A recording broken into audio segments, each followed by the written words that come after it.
Welcome to Authenly.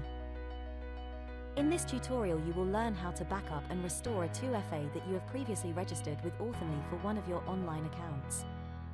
You can access all your registered second-factor authentications by tapping the menu icon in the bottom right of the home screen and selecting two-factor authentication.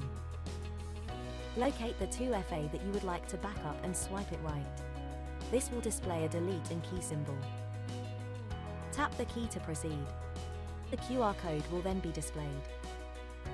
Either take a screenshot or print the QR code. This QR code is the backup of your 2FA. It is stored as an encoded secret that you only, or any assignee of your choice, can decode. This QR code can now be used to restore your 2FA. Let's try it for a test.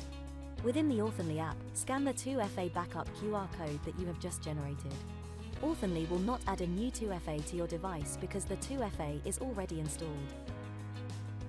However, if you removed it, or if you just got a new device where your 2FAs were not yet transferred, a simple scan will make this 2FA reappear on your device, ready to work as if it had been scanned directly from the vendor's website at first install. You see, transferring a 2FA from one of your devices to another is as simple as this, and thanks to this simple but very secure encrypted backup, you will not suffer being locked out of your account. Protect your digital identities and online assets with Authenly.